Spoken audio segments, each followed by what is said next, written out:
All right, we shall get started. Welcome, everybody.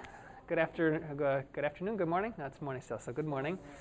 This is Socrative.com I'm going to present today. And Socrative is a free service, web-based only, so no need to install anything.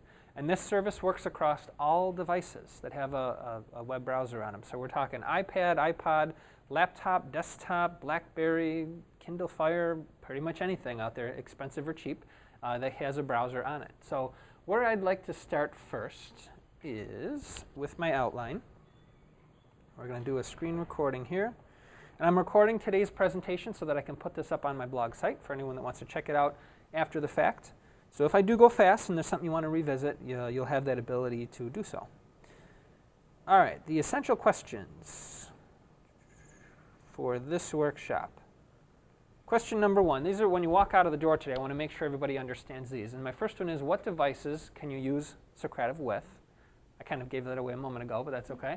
How can this technology be used to motivate and engage your students in the audience? And thinking about what you already do, what might this technology replace or transform in an existing classroom setup? I'll kind of give a little preview into that. Instead of using the number 2 pencil Scantron bubble sheets that I would used to use for kind of multiple choice paper-based tests, now I use this tool, of course, as long as you have the devices to do it on, and I do. I have computers in my classroom. But if the students have their own mobile devices too, that would work. And now they can get instant feedback as they're answering questions, rather than waiting days later to get the Scantron sheets and analyze that back. So, any Socrative users in the audience? No, okay. Not yet, all right, that's good. I'm going to show you guys, beginning here, a little demo video from my classroom so you can get this kind of in context a little bit about how I just recently used it. And I blogged about it. Let's go right to my link there. And so here's a little video blog example of how we're using it in my classroom.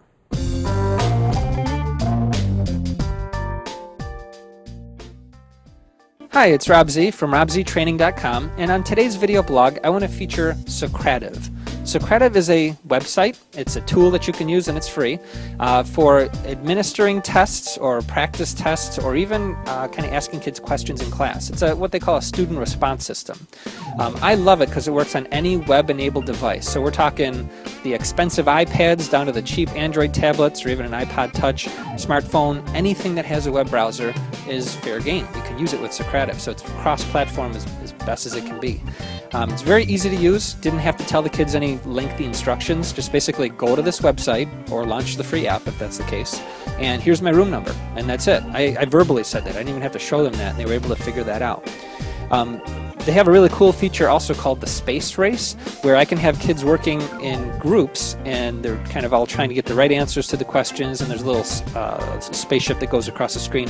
Kind of looks gimmicky, maybe more elementary level, but I don't know, my 7th and 8th graders really enjoyed it today, so it might have some promise to it too.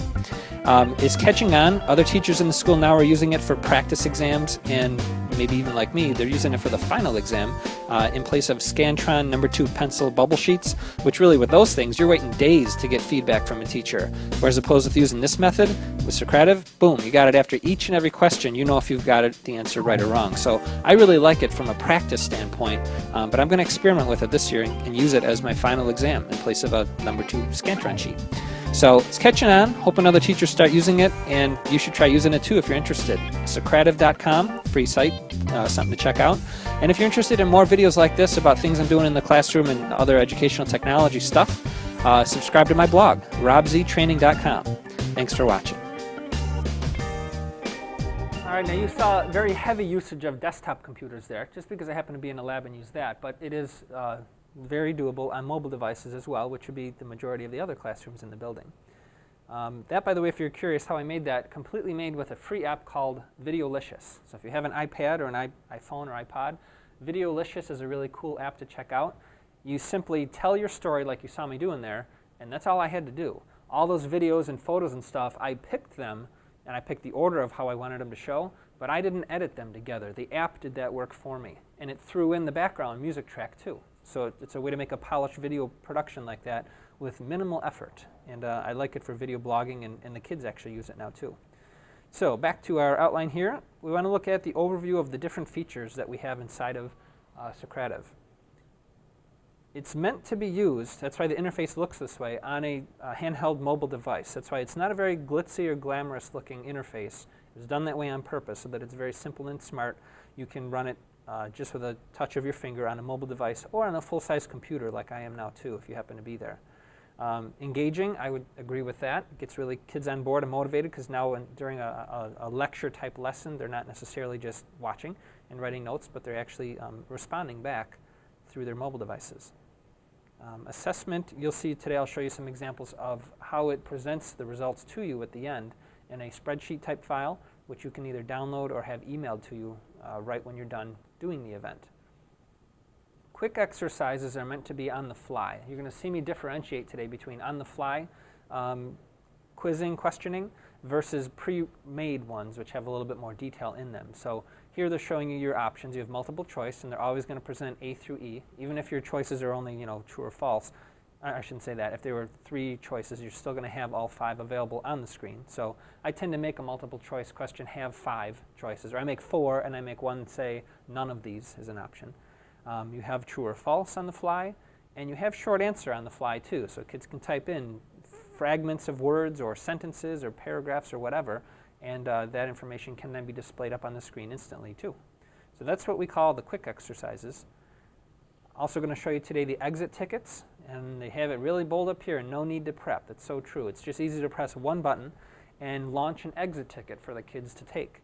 Great to be used at the end of the period where you capture that information. It's going to ask the kids, what's your name, what did you learn today, what did you struggle with, and what more do you need from today's lesson. So that's kind of a pre-made template ready to go, one button click for an exit ticket. Quizzes. You can have practice quizzes or the real thing. I did both last year. I had my practice for the final exam, and then the real final exam was given on Socrative. And it is auto-graded as long as it's, of course, a multiple choice question, so that's one consideration there. Question variety, you have, again, multiple choice, short answer, or a combination of both. My final exam did have both on there, so I did have to go in and manually grade the open-ended response questions, but the majority happened to be multiple choice. Games. This really is kind of a way to gamify the classroom because rather than just taking a practice test, you can turn it into a game. So you have what they call the space race. And the space race, looks like they don't have a screenshot of it here, but up on my big projection screen like this, I would have different spaceship colors, red, green, blue, yellow, whatever. And each team, each student in the room will be part of a team. You can either have them automatically join a team color, or you can tell them, you're on the green team, you're on the blue team, you're on the red team. So either way you want to do that is up to you. And then each time a student answers a question correctly, their little spaceship moves across the row. So it builds a little bit of competition and motivation to get those right answers right as they're going, because their spaceship will keep going and maybe give a little prize out to the team that gets the most right answers in the quickest amount of time. So that's what they call the space race. We'll do a demonstration of that today. Reports are done very well. They come in through Excel spreadsheets or Google spreadsheets, which I happen to prefer. I download them that way. And you'll see that today. They get emailed to you, and you can look at them after the fact. And compatibility, as I mentioned before, any device that has a browser. So all these different things are good. But you have to remember, you got to have a connection to the internet. So like some of the teachers earlier said, if they don't have Wi-Fi provided to their students, how are they going to use this? Well, they could use it in a computer lab where everything's hardwired, like this room. Or they could be doing this from home. Our phys ed department came to me a couple weeks ago and said they want to do some sort of a quiz thing where kids can practice for it. Because of this whole Common Core and APPR stuff and all that, every department, every teacher has to have some sort of a assessment. So they're thinking, well, could we use this tool to have multiple choice style questions that kids could practice them over and over and over again outside of class? So that could be from a study hall or from home, and then get the results instantly. So they're getting feedback after every attempt that they make. So my suggestion is let's use this free tool. Let's try it, Socrative, and see if it'll work for their needs. And they can use it across all the different devices and all the different browsers that exist out there. So brands and platforms really don't matter. It's based on the web. So that's a quick overview, high-level overview of all the features there. Now how teachers and how students log in is a little bit different. Teachers are going to log in via a web browser at t.socrative.com. So I'm going to open this up in a new tab here, and you'll see I am already logged in. So let me log out so you can see from the beginning.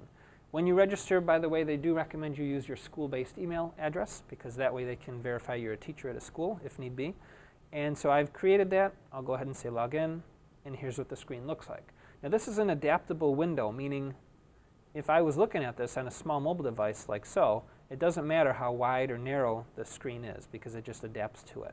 So just kind of keep that in mind. I'm doing a full screen demo here, but this will work if I had a much smaller screen like the one in my pocket. I have a room number, which is Tech 110.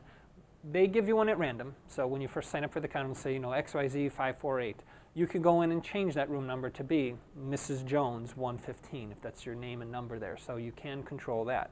That stays the same for you forever. So if this becomes a repetitive thing you're doing with your students, they learn the routine the first or second time, and then they're good to go. Every day after that, they know you launched the app or you launched the site, and your room number, and you're good to go and you're in. So I can see right now 2 people are in. That may be me and maybe someone else in the room right now. So we'll get to that in a moment, but that's how you see how many people are in the live room. And these people could be anywhere. They could be in this classroom, or if this was an online teaching situation, they could be halfway across the world. Either way, it's all the same.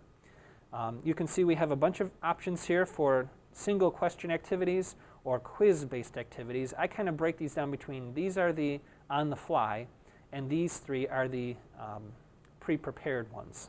So we'll differentiate between those today.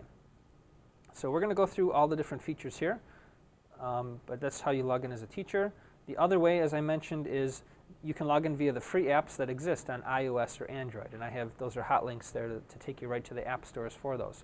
So you can work through a browser like I'm doing, or you can choose to use the apps. Some people really like that world of apps because it's narrowly focused and it gets you right to where you got to be. But in an education situation, which some of us have struggled with this, we're unable to install apps or access apps. So in that sense, that's okay. You at least have the browser to fall back on. So either way works for doing this type of activity. So we talked about the teacher login, now how the students log in. Very similar, but instead of T, they're using an M, m.socrative.com for the students. Now I'm going to do that in what's known as an incognito window. This means I'm not logged into my browser, so I can kind of be logged in twice in that sense. So now pretending I'm a student, m.socrative.com, this one will look like so, and that's what the kids see when they first arrive. So all you have to do is say, here's my room number, and my room number is Tech 110, and join the room.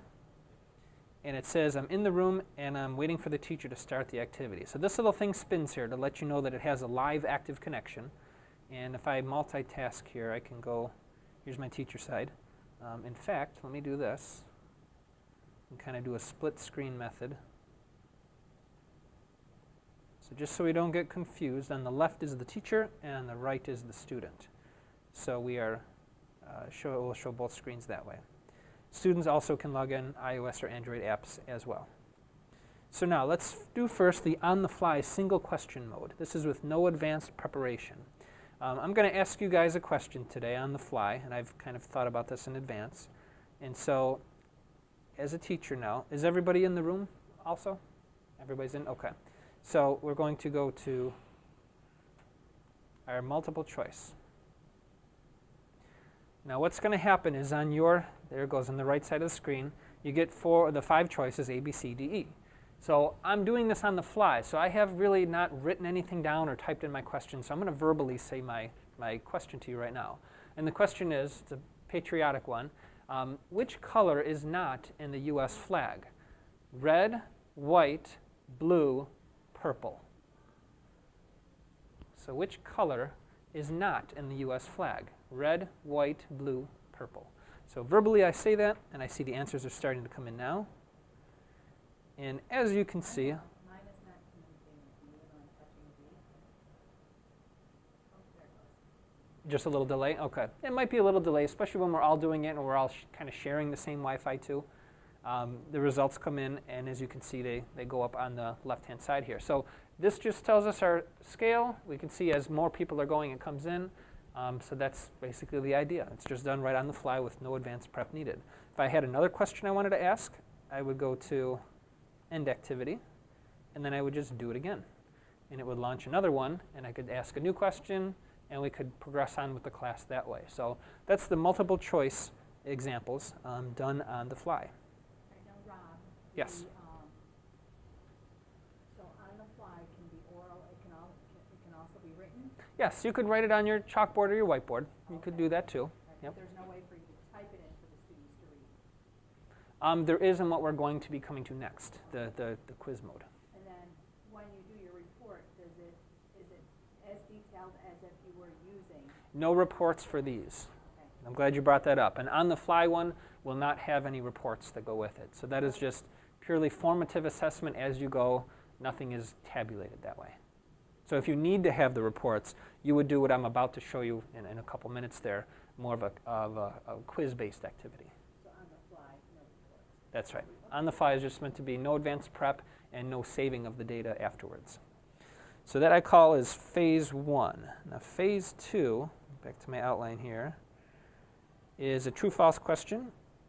And so very similar to what I did a moment ago, but now I'll just click right beneath it where it says true-false.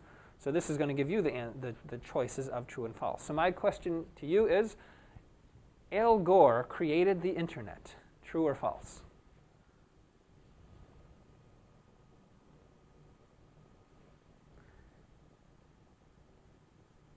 And it looks like we have 2 votes, and now we should be getting a third momentarily. I'll just keep going. It'll come through. But as you can see, we have a mix here of people that have voted for true and false. So you can kind of clarify that information by asking it this way. Now, some people say, well, why not just have the kids raise their hand and say right hand is true, left hand is false? What do you guys think? Why might not that be the most ideal situation?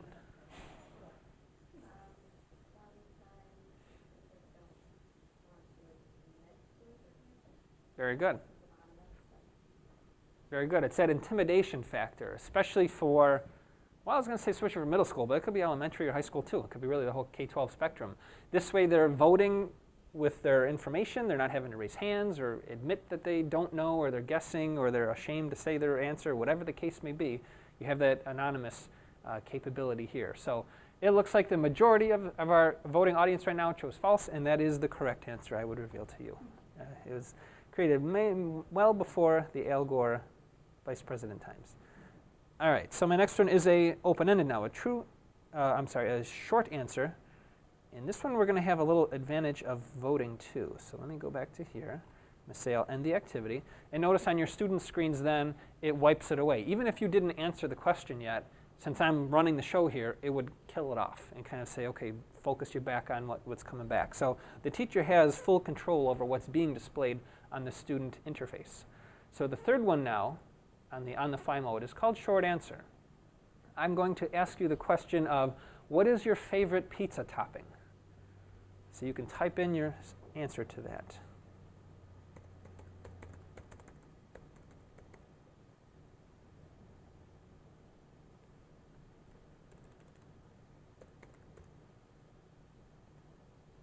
I think I spelled Italian wrong. That's not good. All right, so we have some results coming in, as you can see. We have the answers of mushrooms, Italian sausage, and artichokes. Now, this could be used, I like this, as a brainstorming activity. We all just brainstormed a bunch of things, and I'm glad to see that they're all different. So now that we've done that, I'm going to click on the button that says Vote on Responses. And it's going to take all of our submissions, and it's going to turn it into a poll instantly. So now we can vote on something and say, oh yeah, you know what, I forgot to say that one. I'm going to choose that one instead of the one I put up there. And so by doing so, I just voted on mushrooms. You could see the results change there. And as everybody else in our sample voting audience here votes, you'll see now mushrooms also. And these will rearrange themselves too, so that the one with the most votes will always be at the top. A good idea I heard of a teacher using is they would have the kids generate test questions for the end of the week test and say, everybody go ahead and submit one. And now that we have them all up there, let's vote on what we think really should be the one used on the end of the week test. So then the kids would vote, it would reshuffle, and then the teacher might take the top 3 or the top 5 results up there. So quick little way of brainstorming like that, of getting some open-ended responses and then turning it into a vote. Kind of a neat way of doing that. I really was excited when I saw that one because I thought there's a lot of ways we could end up using that feature. All right, so what I showed you there was the on-the-fly mode. Multiple choice, true, false, and short answer. Now we move on to the quiz mode, where there are many questions. You prepare this in advance, and you will get that data back, that report back, so that it shows you how students are doing on it. This, in my estimation, could be used just simply for games, for practice quizzes, or for the real thing. If you want to administer your tests this way, you could do that. So first we will look at the teacher-paced mode. I'm going to do my digital citizenship sample one. So I will go to Start Quiz, and I have to choose which one I want to use. And I'm going to use, I believe this was the one I wanted. Now the options are student-paced and teacher-paced. We're going to do both, but I'm going to start with the teacher-paced quiz. Before I click this, though, to start it, take a look at our advanced options that we could do. We could randomize the answer choices so that multiple choice answers are going to be displayed in a random order. That only changes the A, B, C, D, E choices and randomizes them. It does not change question 1, question 2, question 3. Those will always be in the same order. Now, I have submitted a feature request to the developers here asking for them to add another choice that says randomize question order. So that way you're truly randomizing the order of the questions and the choices, because in my situation, the kids are all sitting next to one another, and they all start the test at the same time, so they all could be on question 1 at the same time. And I would rather not have that temptation of looking over on someone else's screen or whispering or whatever happening. So that would really be, in my opinion, randomize the choices and the question order would make it a better situation for testing. Now, disabling immediate right or wrong feedback. You could check that, and then it won't reveal if you got the right answer. It would just simply move you on to the next question. You would have no idea if you got the right or wrong answer. Now, I like to give the feedback to students, so I tend to leave that option available. And then the last one is hide question explanations. You could, when you're writing up your questions, put in an explanation. So the one I asked you earlier about the flag colors, I could say, purple is not a color that is in the American flag. You know, and that could be something you see as additional feedback after answering that question. Yes. Red means this, white means this, blue means that, so that's why those are the right answers. So you could do it either way. Yep. And so we shall now go into what they call the teacher-paced quiz. So you're going to be asked a series of questions, and I'm controlling the pace so that we can have a conversation about each one. So the first thing it asks by default on all quizzes is please enter your last name, first name. So I will go ahead and do that, and you guys can do that as well. And don't worry about capitalizing, that's okay too. And as soon as the responses come in, you can see we have the names of the students showing on the screen. Now this is being displayed to the class right now. If that is a concern and you don't want that information out there, they give you the button here to hide live results, so you would not be showing that to the class. But I like to have it available so the kids can see where everybody's at in the progress that way, so I leave it available. And if you hide and unhide it, it takes a moment to refresh that. So now that all 3 people have responded, I'm going to go ahead and send the next question to the students. And this question is multiple choice. What information should you never share online? So go ahead and respond.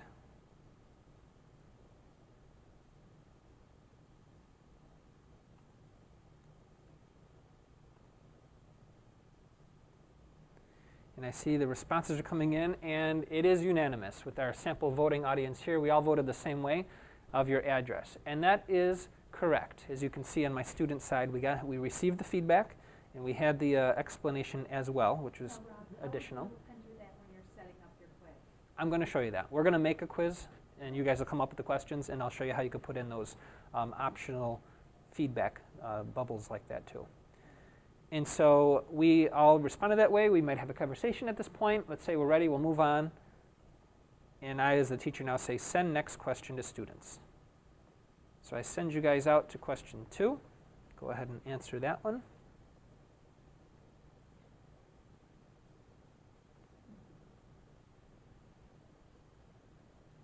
And I purposely answered wrong to show you that you get the red means wrong and the green means correct. So it's kind of nice that it's color-coded visually. And our sample audience here has voted. Now, when you have a lot of words in your answer choices, notice how it kind of blends them at the bottom. That is a little bit of a downside on the interface. And I bet you, though, if I were to stretch it, it would show it better. Maybe not. Maybe not. But on a small screen like that, you kind of expect that you're not going to see all the words, just a general idea.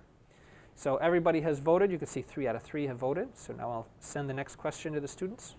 And I could be doing this right from my smartphone. As I'm walking around, I could send the next question and have that, so I don't have to be tethered to a podium. All right, I'm going to go to the next one myself.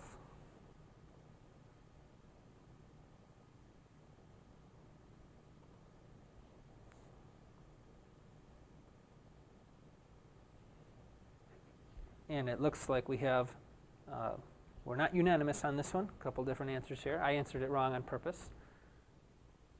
We have 2 people have answered it correctly. Very good. So the majority of the class is answering that one right. They've obtained that information. They understand it. And we shall move on to the next question.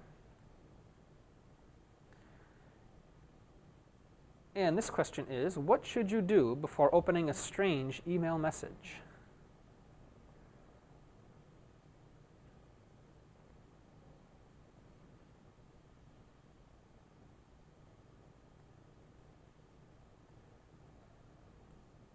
And our results are coming in. Was that a wrong answer when I heard that? Ooh, I have to say it's sometimes easy to tap the wrong, like you're close to the 2 buttons and you tap close to one and you're like, oops, I didn't mean to do that one. And there is no way to go back currently right now. That's another feature request I've asked the developers if they could do that. Make some sort of like a, yes, I confirm this is the answer, now please accept it kind of thing. Because it's just assumed when you touch whatever you touch, that's your answer and it moves on. So it's kind of a design consideration on how they do that. But it looks like the majority of us here have it correctly. And when you get it right, you get that little speech bubble. And I wanted to put the explanation. If you're unsure, just delete it. Most likely it's going to be resent if it's really important. Some people say, well, wait a minute, I have to check every single email. Well, the world of email, people understand that it's not 100% going to be received. So if you're not getting the response you need, just send another one. And now we shall end activity because that was the last question. So now notice I get this pop-up that says, do you want to end this activity? I can email the report. I can download it as an Excel spreadsheet. Or if I don't need it, I say no report. I use probably 9 out of 10 times the top one, email report. Because what I want to do is look at those results during my planning period later. And I know I can just simply find it in my email. So you saw that little bubble came up. It told you that it sent it out. It sent that to your email.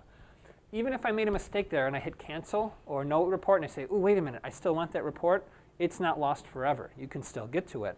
On your teacher interface, you can go to Manage Quizzes. And here at the bottom it says Retrieve a Previous Quiz Report. And here is that one that I just did at 9:21. Is that time right? I think that's off a little bit. But there's the ability to get that and then send it to my email or download it. So you still have access to it. If you know, in the moment you're flustered and you hit the wrong button, it's okay. You won't permanently lose that information. So that was our, let's see where we are in our outline here. That was our teacher paced mode. Now we'll do the similar kind of thing, but we'll do it student paced mode. So I want students to work independently at their own pace, and I'll monitor their progress up on the big screen. So for that one, we're going to do the periodic table example that I have. I'll go back to the main screen, and I'm going to start a quiz. I'm going to choose the one I want, periodic table quiz. I'll go ahead and randomize again. And I'm going to do student paced. All right, so on your screens now, you're asked to go ahead and put in your last name, first name again. It's always going to be question number 1. And I like that because then you don't have to pre-populate this. You can just have whoever's in the room is taking it can sign in that way. And on the teacher view, you could see once you get into the room, it says unknown. But then after you answer question 1, now it's showing your name up there on the screen. And so go ahead and progress through our sample questions here.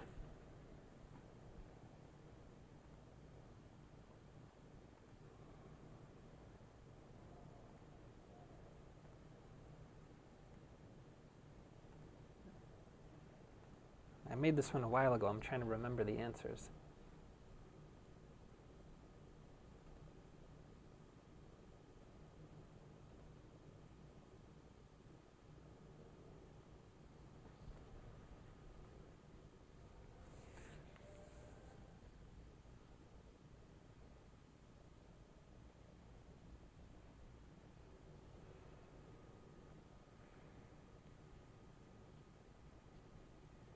And it looks like we are almost complete with our sample test-taking audience here. And as you can see, we have the column that shows us the progress. So I can see in the room where everybody's at on which question they're currently working on. And then the next column over is how many correct answers out of the multiple choice ones, because of course it can't grade the open-ended response if there were some. So nobody got a perfect score, but we still have pretty decent scores up there. And what I tend to do too is if the student tells me, and this happened during my last 2 weeks ago, my final exam, I said, oh, wait a minute, I got that one wrong, but I didn't mean to do that. I would say, well, go ahead and take it again, but this time put it in as Rob Zdrojewski 2. And I'll use the score that I see on your number 2 result, and I'll just disregard the other one. So that's a kind of a workaround that we discovered if that situation arises for you when you're doing that. So we have our information there. On the student side, it does say for you guys either finish the quick quiz or it says let another student take it. That could be if you're sharing mobile devices and you want to hand it off to another student. Now they can start it up again. So it's kind of a pass the device type idea. If the student did make a mistake and they wanted to retake the quiz, would they have to retake the entire quiz or just that question? Entire quiz. It's meant as a one-shot deal. And I did this as a practice for the final exam in that fashion, where I said, go ahead, if you don't get a perfect score, because I have a Skittle machine in my room, and I say, if you get a perfect score, I'll give you some Skittles today. You get a free quarter for some Skittles. So that little motivating factor made sure they weren't just blazing through it just to get the task done. They wanted to, really try and guess at some of the unknown questions and get the right answers. So they would finish it and say, oh man, I got a 99%. I'd say, go ahead, take it again. And that's what you would do here. You just say, finish quick quiz, actually either one, and then you can log out and log back in and be able to start it over again. Or you could just do that, let another student take it and then they just take it themselves. Would you have to log back out if you were to retake it and just went to another student to take this quiz? Logging out just gets you back to this screen here where you enter the room number. And then it's just like you're joining the room for the first time, I believe. So it launches the test over again just like that. Yes? Mm-hmm. Yes, I used it for both. Yes, I did. Another teacher didn't. A teacher across the hall, he didn't. He didn't want to give the feedback. I know for myself, I teach AP US history. Yeah. They were 5 questions and they've gotten 5 wrong. Freak out. They're not going to even want to. Yeah, I could see. Or they're just going to. Because it's a demotivating thing. Like, geez, I'm getting them all wrong. I might as well not even try anymore. Yeah. I could see that. On the real thing then, then disable the showing of the right and wrong answers. Yeah. It also might be a concern if the students are allowed to talk during a quiz time. You don't want them to get the right answer and then ask what the right answer was too, so maybe you would disable it then too and keep it a mystery. It all depends on, I guess, the environment and how you're testing. If it's a structured environment where it's very quiet and silent, or if they're moving around with their devices and able to take it. So you have options, which is nice with this tool. So that's what we call our student-paced quiz. Yes. Also, well, you obviously can change question number 1. So you could just enter your ID number. You could, yes. Yep. You'll see in a moment when we create a quiz that you can change what they put in as the default, the last name, first name one. I do have to end the activity now so that I can email the report, and we'll check my email in a little bit. And another thing I should mention too is you don't have to end it. The class period, the bell can ring, and you can leave this open. That's what I did with my practice test. I left it open for, I think, a week. And kids would just enter the room, take it, and then get the results, and then maybe come back and take it again. And every time they did that, my list was growing of how many people were taking it. And it's nice that it shows multiple attempts by the same kid, because then you can see how their progress has been. Yes. Now, can they do this at home also? Yes, they can, from anywhere they have a mobile device. So that's basically what they did, is the practice was done at home. But because it was being done at home, I still could log into my interface and see which kids were taking it, which really showed that those that practiced on the practice test did tend to do a little bit better on the final exam, and that evidence was there. Because I had students, even though I teach first grade, we did use the student response system. Okay. It was harrowing to say the least. Did you use clickers? You use yes. Yeah. Yes. Okay. And even though I used it with a smartboard, it just, sometimes it would just freeze up and the kids would get frustrated. Yeah. Like, this is cool. Yeah, I haven't really had any major issues with slowness or latency of just loading questions. If anything, it would be more blamed on our internet connection at our school.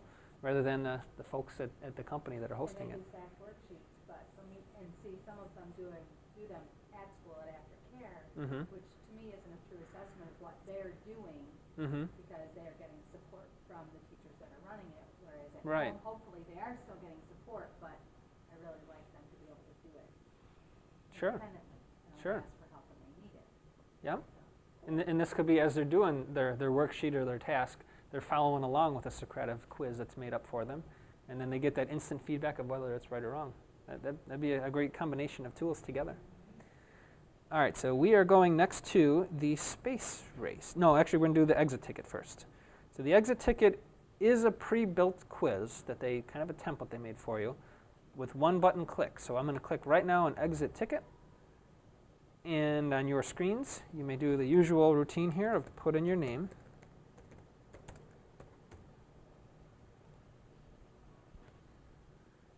And your first question is regarding today's lesson. How well did you understand today's material?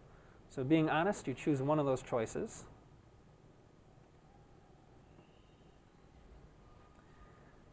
And then question 2 is an open-ended response. What did you learn today? So you can say specifically.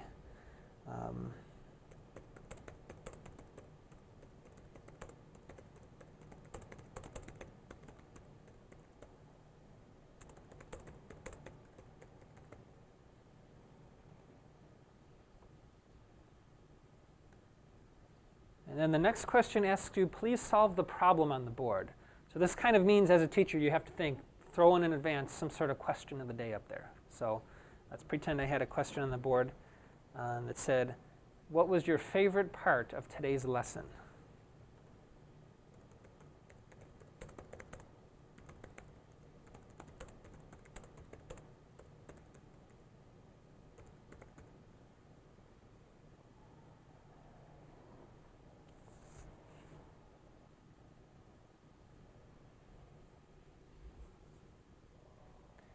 And so I, as the teacher, I'm keeping my eyes up on the number of people that have completed it. Of our 3 sample people, I can see we're almost there. I just verbally said it. Let's pretend it says, what was the favorite part about today's lesson? So you just kind of jot it up there on the board. Yeah, that's okay. That's okay.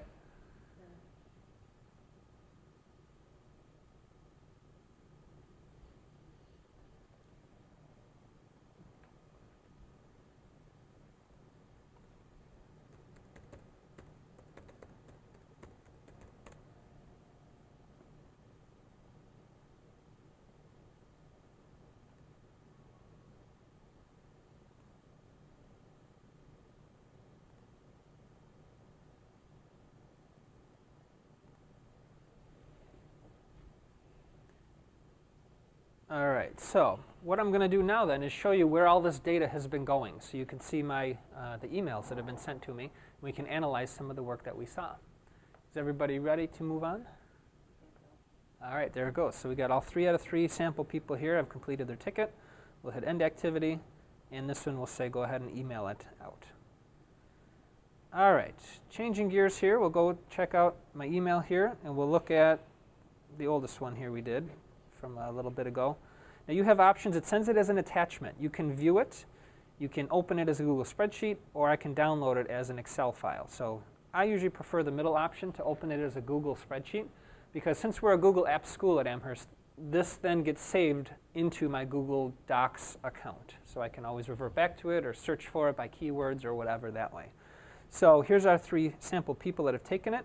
It looks like we all received question number 1 correctly because it's green.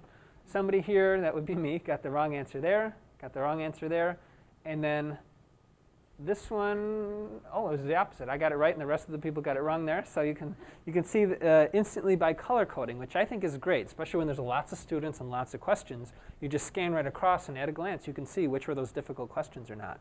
Now, at the end, it tells you the number of correct answers and then the score out of 100. Now, what I ended up doing in my final exam, since I had 35 or so questions, which I think I'm going to have you guys take my final too, as one of my examples.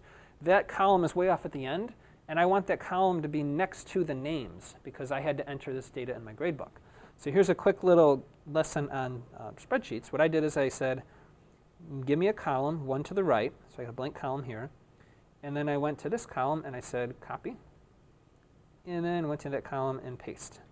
So now right next to it I have the names on the roster and I have the grades that I can look at right there. So it was just a matter of going into my gradebook program and finding the names and punching in the numbers very quickly. So that is from one of our activities. Let's look at another one here. The next one we did was this one. It takes a brief moment there to convert it. This one was the periodic table one that we did there. So you can see the results for question number 1 was about tungsten, lead, hydrogen, helium, CO I think was what, cobalt. Yeah, I got that one wrong. I put copper, right? And then same idea here, total number of correct answers and the score. So we could just make that column and put them in right next to our names if we needed to. And then the final one was our exit ticket that we did. And so an exit ticket looks like the following. I guess they do put a right answer in for you. So if you say you totally got it, you're 100% on board with things, that would be green. But any other answer would be considered red there, just at a glance you can see. What did you learn today? And solve the problem on the board.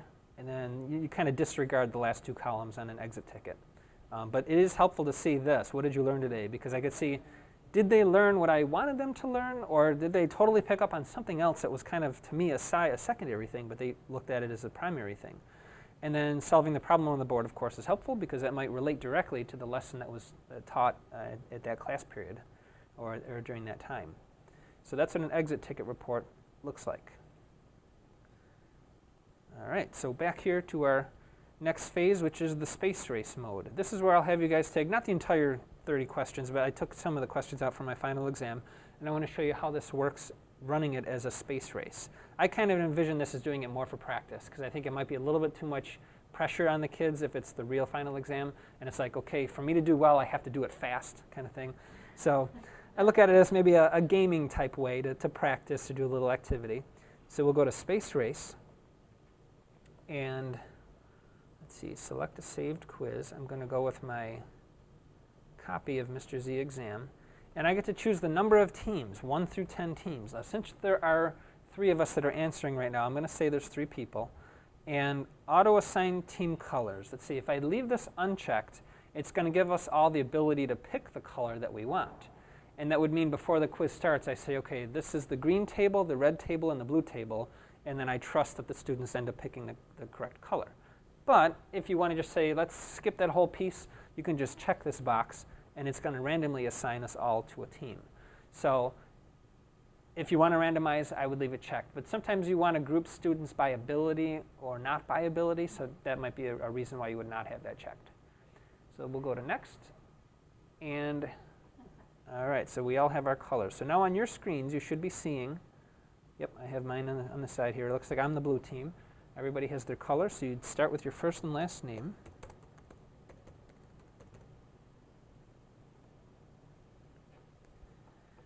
And then you can begin answering those multiple choice questions. Rob, when I push submit and it doesn't go, is that because somebody else is, am I completely a separate entity? I've had to push it several times as we're doing this, but. I've found that out too, and I think that might be built in. That might be a desired feature because they don't want you to just quickly tap and then, oops, I meant to do the wrong one. So they build in a little delay where you have to tap it after a couple seconds of loading the question. I'm suspecting that might be the case.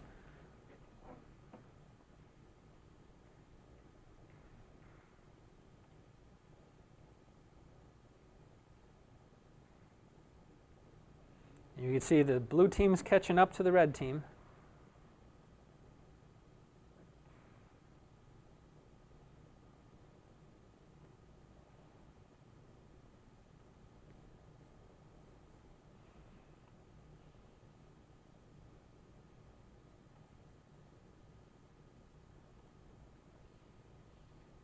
And the yellow team's catching up to the red team.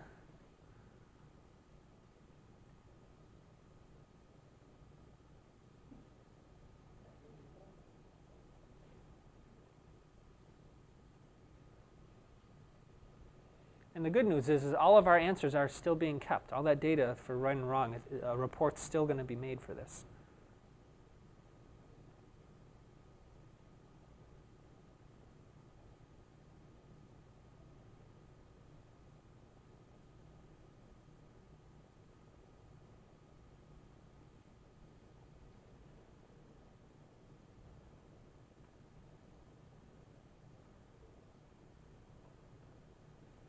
And I do have some opinion-based questions built in too.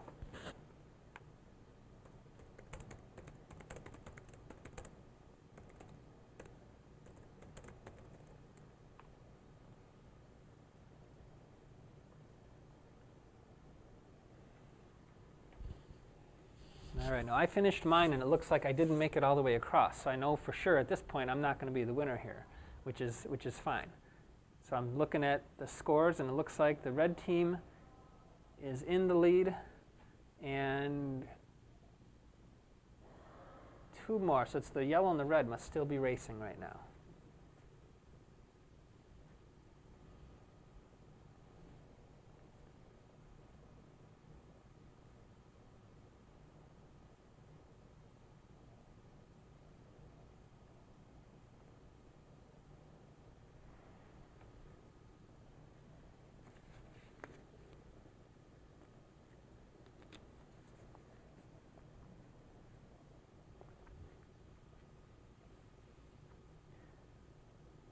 So another one of our teams is now complete. I can see 2 out of 3 up there. So any moment now we'll have all 3 teams, and that indicates it up on the screen. So we don't know who is working still, but at least in this case we know how many are working. And you can imagine in a classroom of kids, they're all looking around to see who is the yellow, who's the red, who's the blue. They start to wonder that.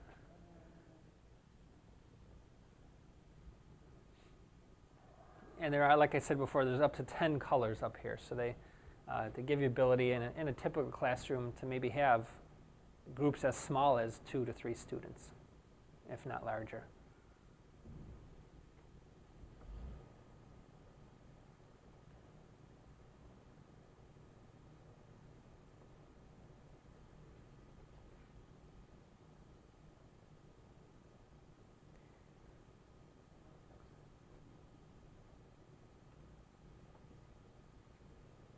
All right, and there we go. So all of our sample students here have taken it. It looks like, is that a tie?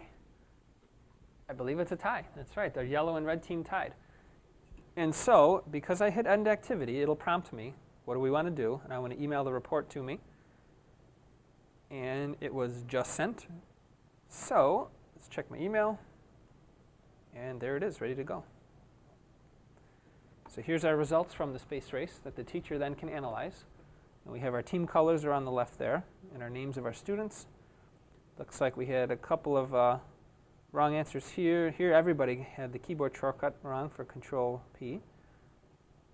And sliding over, there we go. And this one was an opinion-based question. That's why it's not color-coded as red or green. So I like looking at these because you can learn a lot from the open-ended response. Very good. And our objective questions that could be scored automatically, the scores are right over there on the side. So it was a tie, yep. 2 people 92, and Mr. Z failed with a 57%, yes. No, I can definitely see first graders going, oh, I gotta go faster, I gotta go faster. Yeah, it really increases that motivation level of, yep. Not just getting those right answers, but get them right first. Yeah, I don't know, it could be a good thing or a bad thing, I guess. It depends on the mood and culture of the class at that moment. So we went through our different quiz modes. Now I want to demonstrate how we're going to make a quiz. And so we'll make some sample questions up here. We'll keep them easy and do that on the fly. So on the main teacher interface here now, we'll go down a couple of choices down here to where it says Manage Quizzes. And it's telling me that you've created a quiz. It's blank right now. And I can share this quiz if I want. That I was going to cover a little bit later, but I'll mention it now. You can share out your quizzes and import quizzes from other teachers. So if you're all first grade teachers and one of you makes the quiz, just share it out with the other teachers, and now they have the ability to do that and use that and edit that as well. The place you would go to bring that in is under Import Quiz. And as it tells you here, you can import a shared quiz. If someone gave you a number, and this is an example, it'd say SOC dash bunch of numbers, you could put that into your account, and then you have a copy of that as well. Or another more advanced feature here is you can import a quiz from Excel, and they actually give you a template. Let's see if I can open it up and show you here. You download a Microsoft Excel template, and it gives you a convenient place to type all of your questions and answers into. And now I did that for my final exam because I had 30-some questions. I'll just save it to the desktop here. and then we'll open it. I would like to see them be able to import a Google spreadsheet, since I kind of live in the world of Google Docs more so than the Microsoft Office world. But that could be something that's coming down the road too. So here's the template that they give you. Looks like it's converting it, and they keep it very straightforward for you. So number 1, quiz name. You put in your name of your quiz. Number 2, what kind of question type. They actually have you do a little drop down and choose between multiple choice or open-ended. And then, so choose one. Oh, it's not letting me choose though. Oh, I guess because I have to put the name in. Maybe that has to go in first. Enable editing. And we'll erase all that. Give it a name. All right, and now we select the question type, and we can say what choices we have, and then answer A, B, C, D, and E. You can leave them blank if you want as well. You don't have to fill them in. Now it is optional. Choose the correct answer. You can leave it blank or choose as many correct answers as needed. So there could be more than one right answer if you so choose. They give you a drop down there and you can choose which one is the correct answer. And if maybe there's more than one answer too, you could do that if you choose to. So you create all your questions here, and once it's all done you would save it. And then once it's saved, you go right here to choose file, and you would upload that file back. I kind of consider that more of an advanced use because there's a lot of opening and downloading and saving. I almost prefer to teach people that are starting out with this, instead of doing the import and using the spreadsheet, use the web interface and do your questions one by one on the screen that way. So let's do it that way. Manage quizzes. We're going to create a quiz. We'll leave the checkbox to let somebody grab it if we want to share it out. And here's how you add them. Here's your multiple choice. I didn't give it a name. I should do that. We'll call it Rob Sample at 10:50 a.m. just so I make sure I know which is which. So question number 1, who has a sample one they'd like to put in? We should make, we're before lunch, let's make them food related. Let's say, What operation do you do if the answer is a sum? if it's the sum? Oh, this is a question you're saying? Oh, okay. I'm thinking you're asking me a question. Okay. What operation do you perform to find the sum? And so we could put in our choices. We'll say add, subtract, multiply. Fine. Sum and sum more as my number 5, because then I would have 2 answers. Because the way we teach it is the kids who really understand the vocabulary would do add, and the other ones would be do sum and sum more. So. Oh, so you would make a 5th choice, you're saying? Okay, and then you could have both of those as being the right answer. Yeah, that's that's a good idea, because then you have that flexibility there. And I'm trying to think about the students and the way they think and how they process, so that's differentiating the instruction to some extent. That's true. That's true. Because there's more than one right answer to get to the right result.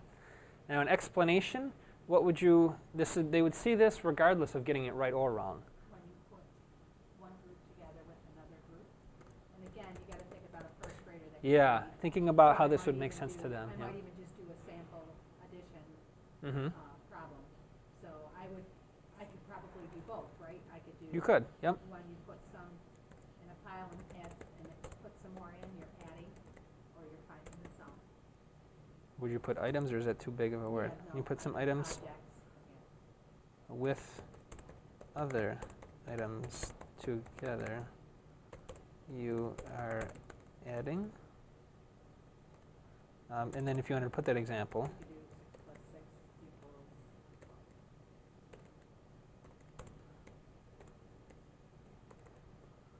All right, and then that's it. You don't have to hit save after every one. You can wait till you're all done putting them in, or you can save now. It's kind of up to you. And then How would you save it? Where is the save? save is the blue button right at the bottom there. Okay, Yep. didn't see that. And then Where is it? if I save it now like this, it'll say, okay, here's my sharing number I can give out. But now if I want to add another question, I have to go back to edit quiz. And now we're back into it again on question number 3, technically, because question 1 is always what is your name. Oh, and we talked about that earlier. If you don't like what that says, this example of West Michael, you could say it instead of last name, first name. How about let's go first name, last name. And so you can change that if you want to. And so you just click on multiple choice if you have another one of those to add, or short answer if it's one of those, and you would answer the question, answer the thing there. And you would build your test that way. Now if you say, never mind, I don't want that, you can hit delete. If you had put one in there, let's just say blah, blah, blah, pretend that's a question. If you wanted to rearrange the order, you do have arrows here to put that one above it or to put it back down below it. So you can rearrange. And they've made that very simple touch because you might be doing this on a mobile device without a mouse. So you can just touch those up and down arrows and delete buttons that way. And so we save it. So now that it's saved, it's in our list of all of our quizzes. And then from the main screen, we can launch those quizzes as either a teacher-led or a student-led or a space race. One thing I noticed, though, and this may change, because I think it may be a little bit of a something they forgot to look at. When you're doing a space race, you do not get the option to randomize the choices. And so truly, if you do the same space race over and over and over again, they're going to start to remember the pattern of 1 is A and 2 is B and so forth. So I did put that in as a feature request, and I'm going to try to share this video I'm recording now with the developers too so they could see it in action. Give us those options right there that say randomize answer choices and randomize question order so that you truly can do a space race over and over again as a practice repetitive thing, but still randomize it. And so that is how we create a quiz. Let's see where I'm going next. The advanced features. All right, so how to change your room number, because when you create your account, you'll probably want to go ahead and change that to a more recognizable, unique thing. That will be found, this is the main screen I'm on right now, down here under my profile. And in profile, you can change your email address or password, and the third one down is your room number. So there you have the ability to put in your new room number. I'm not sure if it'll tell you if it's been taken already. Because if you pick something very common like room 123, I would think somewhere in the world somebody else chose that. So they might verify that. Let's try that theory out here. Actually, you know what, I don't want to do it because I might lose my Tech 110 and I want to keep that one. But that's basically the procedure on how you would do that to change your room number. Edit your teacher information. Upon signing up, they ask for your first name, last name, your role, what you are teaching subject-wise, and where you are teaching. And that's the only identifiable information that they ask about you. Socrative right now is what they call a public beta, which means it's available out there for everyone to use, but don't plan on it being an official tool that'll be around forever until it's out of the beta stages and officially a tool that people could probably pay for. I would think they're going to have some paid features in there once they figure out what are the really advanced features people are willing to pay for. But right now it's a tool that's considered to be public beta. So anybody can use it, but kind of don't make long-term plans for it in case things change on a major basis. They do have on the same screen I'm on here the feedback area. I have been submitting stuff to them through this tool of theirs, but if you also just want to do it simply through your own email, I believe it is support@socrative.com. I think that was the email I saw, was support@socrative.com. And then I've received responses back from them too. So they're open and willing to take new ideas, and if you're having trouble with something, they'll help you out as best as they can that way too. Clearing the room, that's a way to remove all the users from the room. In other words, force them out. So right now there is, I'll minimize the screen so you can see both. Close that. All right, so when I go like this and hit clear room, you watch on the right side here, it boots everybody out so they're no longer in. Not that it's something you have to do, but if you want to clear everybody out so that they're all forced to log back in again, that's a quick way of doing that, to take them out of the system. Or changing periods, yep, another good idea for that, yep. And then, and you could actually, that's another concern too, is if you don't want a student from a previous class to answer the next question's class, you'd have to have a different room number. But you'd have to change that room number each time, so it may be a little bit of a couple of extra clicks that you might not want to have to do between classes. I've been okay with it. I haven't found anybody that was doing anything devious, and I actually had it open for a reason for the practice test so that anybody from all 5 of my classes could go in and practice it. So you would see kids taking it that were actually from another class period while another class was working. So just kind of be aware of that if that's a feature that you have going on.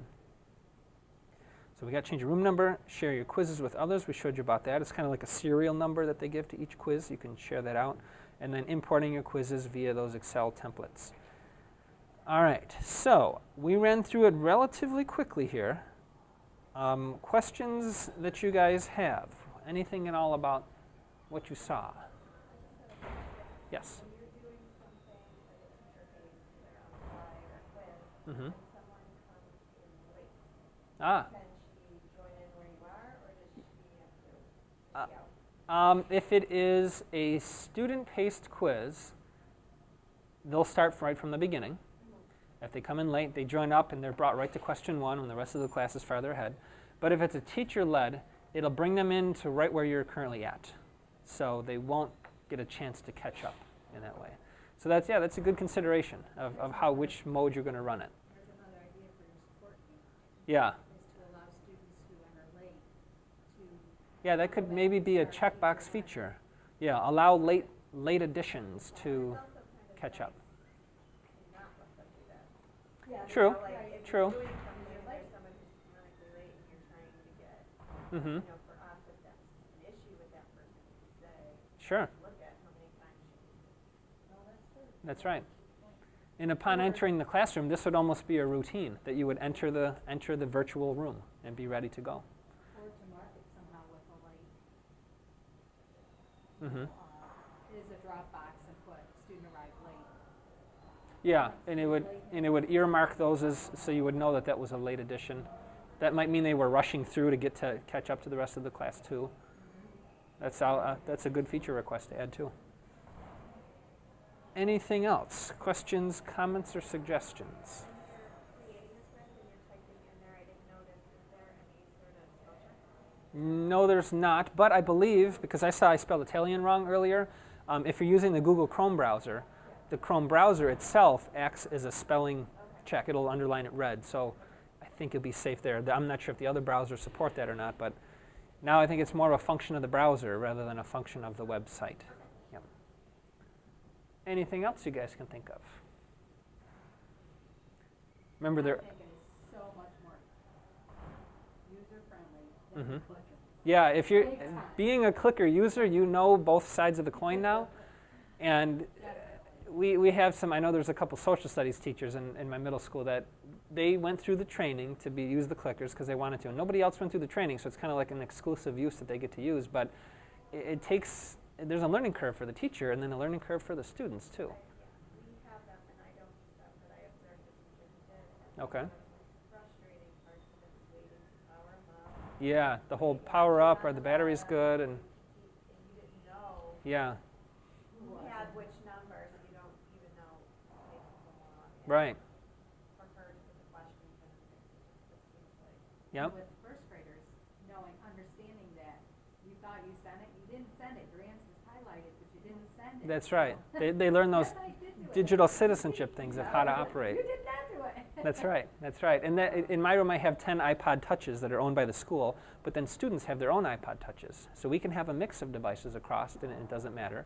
And you just grab and go the ones that I have and not have to figure out which number do I need. It's just grab any available one. That was really cool. So because those quizzes always ask you in question 1, what is your name, you're identifying on the fly rather than that. And of course you could say, well, but a student could put in somebody else's name and impersonate them. Well, so could they if I handed them a piece of paper and they hand wrote in pencil their name at the top. That could have been as well. So there's always those concerns that come up, but when you think about doing it the digital way versus the analog way, it's kind of the same issues, just in a different package. On the fly, using Socrative Mhm. is still going to be so much easier than using the student response clickers. Sure.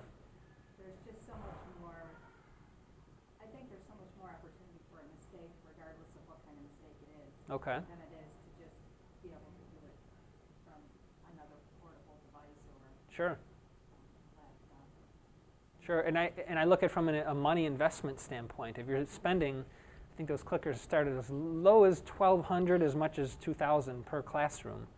Those are one-function devices that just are used for student response. But if you get a whole bunch of mobile devices, tablets, iPod Touches, whatever, now you have a device that can do many things and do this too. So it's kind of more open-ended with investing that money. So I always say, to people I talk to, before you spend any money and buy those clickers, at least take a look at this and get yourself familiar with what this could do as an alternative to the clicker systems. And I think I don't know which one I would use more of, Mm-hmm. but I think during a lesson and having the smart board, now, because I can project on my laptop, I can put Mm-hmm. it on my smart board. Sure. But just, I would use the more on the fly because it's going to give me immediate results. Right. Than Right. trying to get around the classroom and go on to the next question. Yep. So. And you might not know in advance of that class period starting what questions you're going to ask. So just having that flexibility of leaving it open and pulling them up is good. Yeah. Like they're almost waiting for the next one. Yeah. Yeah. Wait a minute, I don't see a question here. Yeah. Or on the blackboard. It keeps them on their feet. That's right. And imagine this in a really large room. You can have up to 50 users right now. But I would assume they're going to do what many companies do, which is make a paid version where you can have 100, 500, a whole auditorium of people as a way to do that. So, pretty cool tool. Has anyone ever, like student-wise or parent-wise, complained about having to do it? Maybe not so in your class with this technology, but if, Yeah. I haven't. I don't want to sit at the computer and take a quiz. I want to write it out so then I can change my answer as many times as I want before. I've had some students remark that they'd like the ability to navigate, that's very important to them, to go forwards and backwards. I didn't realize how important it was until I had many students saying that. So, I just could see that myself. Yeah. This is great because you're getting the feedback in. yeah. But I could see from looking at physical papers how many times they cross out or Mhm. write notes or so I see. There's just a different medium. Yeah, you might have some that are so used to doing it one way that they can't fathom doing it a different way. But I did talk to the developers about that navigation, and they said it's on their roadmap. I don't know when it'll be implemented. It could be months or weeks, months, years, I don't know. But they do have that on their roadmap about some sort of a navigation. Probably at the top you would see like a left and a right arrow. In my experience in high school, we Mhm. do everything one, Yes. 1 to 50 in order. Very in a linear fashion. Right. Yeah, yeah. And that's a strategy we teach in first grade is if you're stuck, skip it, go on Mhm. to the next one. Right. Maybe it'll provide you with more information to Right. answer a question further back or Yeah. Even if it's just for practice and the real thing is done how you normally do it too. It gives you that option too. That's right. But I think they were talking about navigation controls at the top or the bottom. So you'd probably see like right and left arrows that would just take you through each one at a time. That may change things though in a teacher-led scenario, but maybe that would work in the student-paced scenario. Yeah. No, I love it. Do you do Yeah. many teacher-based quizzes? No, majority of the time they're student-led. Yeah. I'll launch it. They know that they're going to practice something. I'll launch it, and then they're actually watching up on the screen to see the progress of where everybody's at. And at the end, they don't know their score either. That's another thing. So they come up to the screen to see their score. They might know they got them all right, so it's 100. But they say, I got a handful wrong. So what's my score?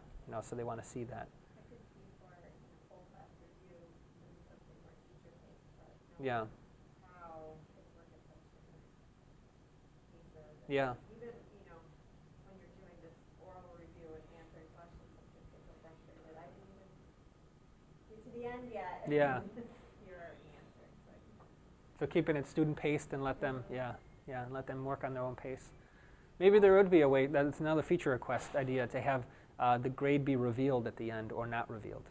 And then they could see the percent correct. Anonymous Yeah. or even doing anonymous and giving them an ID number, which is what we use when we use the student response. Okay. In your classroom, how many laptops, knowing that you're teaching middle school students, Mm-hmm. whereas I'm teaching first graders, and Sure. I'm not going to have a student walking around the classroom with a cell phone of Yep. any kind. Yep. But how many laptops or iPads would you recommend for a center-based activity that would be productive? Let's say my classroom size is going to be 25 next year. Okay.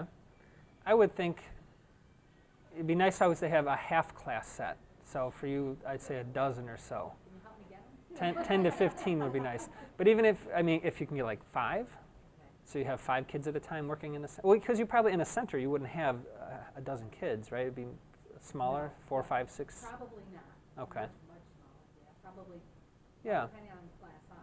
I had 14 this past year. Mm-hmm. So for me to do a center of 7, which is actually the way the structure worked out in the classroom with skill levels for reading. Mm-hmm. So it was 7, but they also could break into smaller centers. Okay. So there could be 2 or 3 at a center. But I already know I'm confirmed for 25 with an autistic student Okay. who will be using an iPad. So Okay. Yeah. learn how to use them. So do you have access then to iPads or iPods or anything like that? Or no? We have 2 iPads at school Okay. for the whole school. Oh, for the whole school. Okay. K-8, Okay. 270 students. Well, so I'm requesting. I'd say the next. But see, I could even do it with laptops. Yes, you could. Know, with computers or laptops in my classroom. Yep. So they said the sky's the limit. Put down what you think you want. So Or even these Android tablets that are $200 or less. The Kindle Fire is one that has a browser. But I think Google, it might actually be today, I think it's the Google I/O conference. They're going to likely announce a Google-branded tablet that's going to compete with the Kindle Fire, so probably around $200 or a little bit less. So a Kindle would do this too? A Kindle Fire is the model that has a web browser on it. Like I bought Yeah. my kids are very young and they like to use the iPhones and things Mm-hmm. for Android Yep. tablets. And between like $120 to $200, there's a range of tablets there that are under $200 that are touch screen and that have a browser, so those would be fair game too. If only you could find out, you're first grade, so I'm not sure how many first graders have iPod touches, but as early as I know, 3rd and 4th grade, you know, that because they get them, parents get them for educational games and listening to music, but they don't realize this could be an educational tool as well. It has a web browser on it, it has app accessibility, so you know, you might find a couple that are willing to, parents let them bring it in. I know I would. My daughter just finished kindergarten this year, and I would have no problem. If I knew how they were using them and they were going to use them, I'd put it in her backpack and let her take it, and let her use it. Wow. So, Okay. So touch screen with browser capacity. yep, any tablet's going to be, by the name of it being a tablet, it's going to be touchscreen.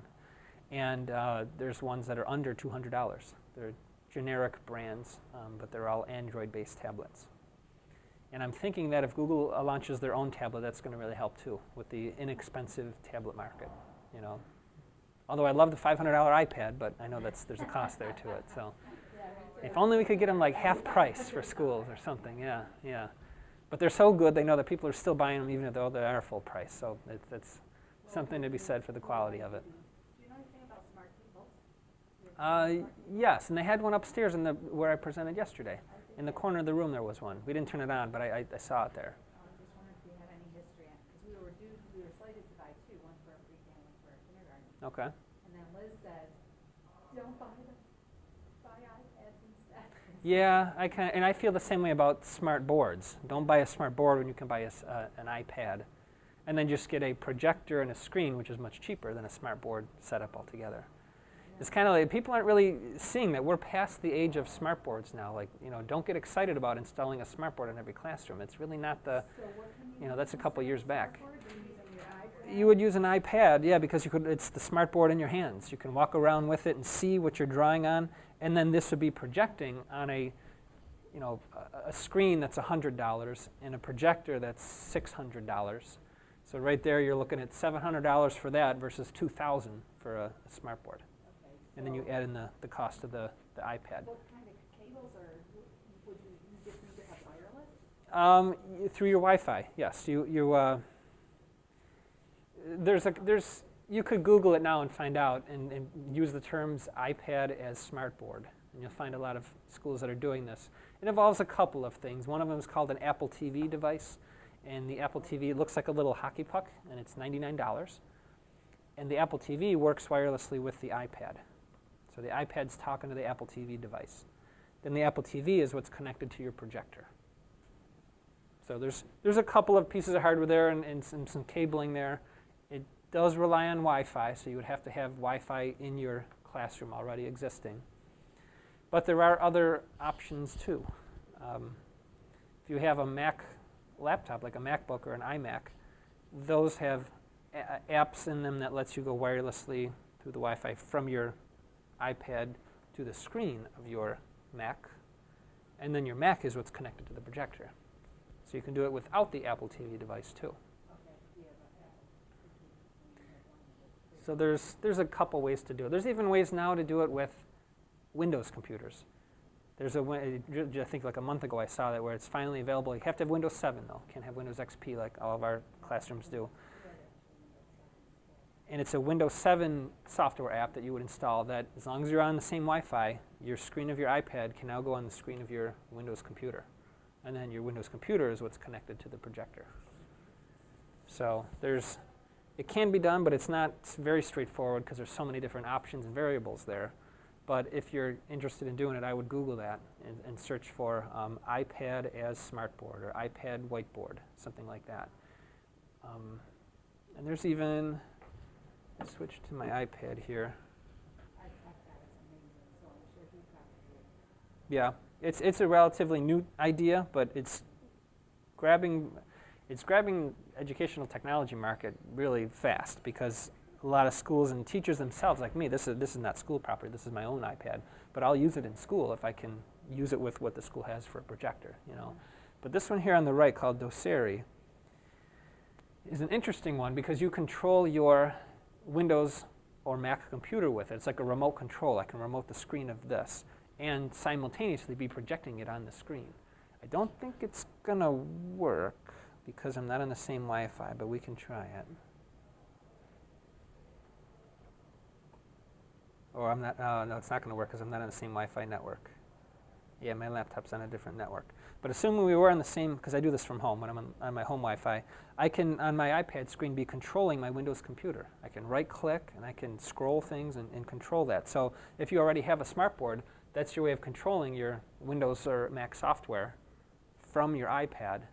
And this iPad now can also be used to make screencasts. So you record your voice because there's a microphone built into this.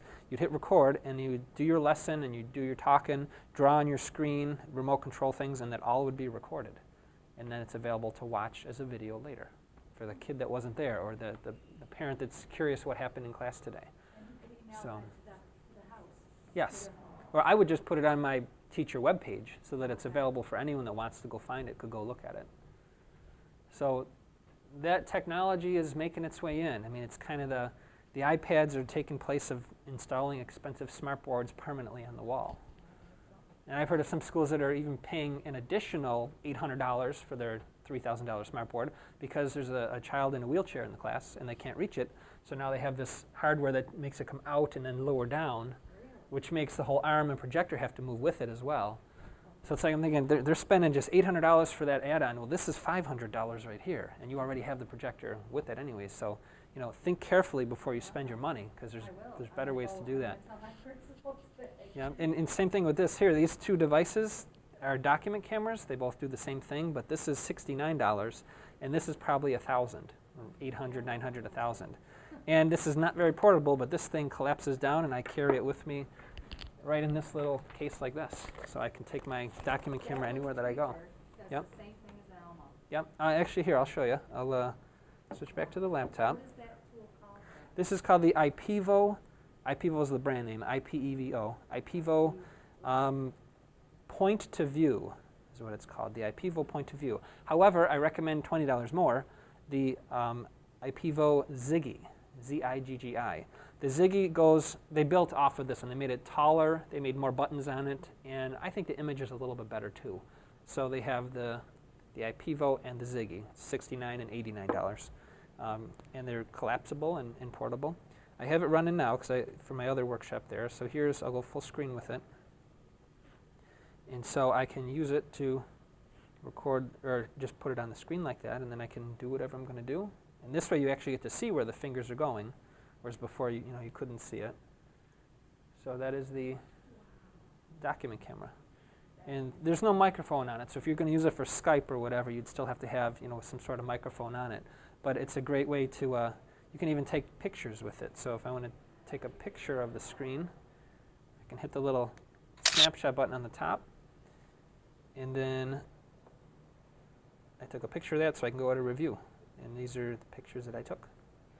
So I know a lot of our math teachers like this especially. They'll have it pointing down, and they'll do what they normally do on a piece of paper, but now they're doing it on paper and it's going on the big screen, so it takes the place of an overhead projector.